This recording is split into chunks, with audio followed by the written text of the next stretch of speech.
JNU से जिस तरह से 9 छात्रों को सस्पेंड किया गया है उसके खिलाफ और जिस तरह से यूजीसी ने फी हाइक का फरमान जारी किया उसके खिलाफ जेएनयू छात्रों ने यूजीसी के सामने प्रोटेस्ट का फैसला किया था और आज प्रोटेस्ट कर रहे हैं। दर्जनों छात्र हैं जो यूजीसी के सामने लगातार प्रोटेस्ट कर रहे हैं, नारेबाजी कर रहे हैं और जो फी हाइक हुई है उसको वापस लेने की मांग करें। उन्हीं छात्रों से जानने की कोशिश करेंगे कि उनकी मांग क्या है। आप लोगों ने यूजीसी के सामने प्रोटेस्ट करने का फैसला क्यों किया? यूजीसी का जो सर्कुलर आया है ये पूरा का पूरा एंटी सोशल जस्टिस और एंटी स्टूडेंट है। यूजीसी का जो सर्कुलर आया है इसके हिसाब से जो एमफिल में जो एडमिशन होना है उसका 100% वाइवा हो जाएगा और जब हमारे यहाँ जेएनयू में 30% वाइवा में कास्ट बेस्ड इतना डिस्क्रिमिनेशन है 100% में सोच लीजिए कि हम लोग जेएनयू का आखिरी नया फरमान में क्या है कि इंटरव्यू के आधार पर ही दाखिला मिलेगा पीएचडी में? हाँ, क्योंकि रिटर्न का एग्जाम सिर्फ क्वालिफाइंग हो जाएगा और इंटरव्यू के आधार पर ही एडमिशन मिलेगा।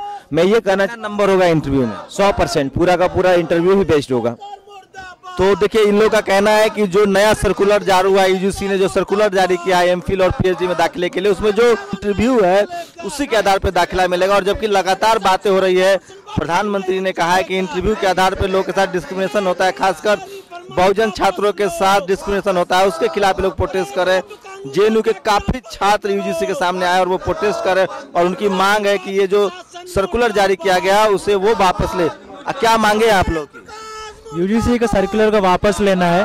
मई 5, 2016 को यूजीसी ने सर्कुलर दिया, उसमें ये लिखा है कि रिटर्न एग्जाम जो है सिर्फ क्वालिफाइंग होगा और पूरा का पूरा डिसाइडिंग फैक्टर जो है वाइवा होगा। यदि ऐसे होगा एससी, एसटी, ओबीसी और माइनॉरिटी स्टूडेंट्स को पूरा दिक्कत आ जाएगा और ये पूरा एंटी सोशल जस्टिस का लॉ है।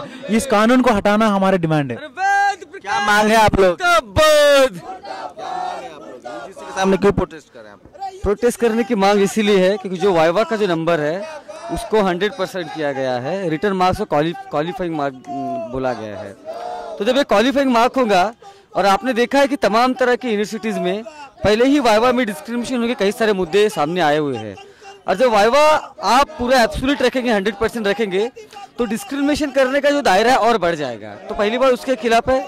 दूसरी बात, इस गैजेट में ये भी कहा गया है कि जो शिक्षक है, जो प्रोफेसर से टीचर्स है, वो लिमिटेड नंबर स्टूडेंट्स को अपना यानी गाइड करेंगे। तो जब आप लिमिटेड नंबर को गाइड करेंगे इसका मतलब आप अपने आप में सीटें कम हो जाएगी।